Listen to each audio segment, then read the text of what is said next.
भारतीय रुपया डॉलर के मुकाबले 92 रुपये 52 पैसे के रिकॉर्ड निचले स्तर पर गिरा है। कच्चे तेल की बढ़ती कीमतों और ग्लोबल तनाव ने भारतीय इकोनॉमी की चिंता बढ़ा दी है। जानिए इसका आपकी जेब पर क्या असर होगा और क्या नुकसान झेलना पड़ सकता है। सोमवार का दिन भारतीय इकोनॉमी के लिए थोड़ी चिंता लेकर आया है। अमेरिकी डॉलर के मुकाबले भारतीय रुपया अपने अब तक के सबसे निचले स्तर है, यानी कि ऑल टाइम लो आप इसे कह सकते हैं। बाजार खुलते ही रुपया 92 रुपये 20 पैसे के स्तर पर था, जो देखते ही देखते 92 रुपये 52 पैसे तक पहुंच गया। अब जानिए कि इस टूट का क्या असर होगा और क्यों टूट रहा है रुपया। तो बता दें आपको कि रुपये के इस गिरावट के पीछे सबसे बड़ी वजह कच्चे तेल की कीमतों में आया उछाल है।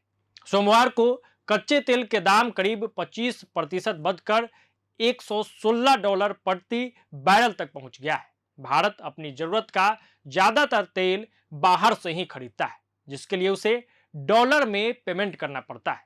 तेल महंगा होने से डॉलर की मांग बढ़ गई है, जिससे रुपया कमजोर हो चुका है। अब जो सबसे बड़ा सवाल है और जिस बात को लेकर चिंता लोग जताते हैं कि क्या बढ़ जाएगी महंगाई, तो हम आपको बता दें, एक्सपर्ट्स का मानना है कि जब रुपया गिरता है तो विदेशों से सामान मंगाना महंगा हो जाता है। चूंकि भारत कच्चे तेल का बड़ा इंपोर्टर है, इसलिए पेट्रोल और डीजल के दाम बढ़ सकते हैं।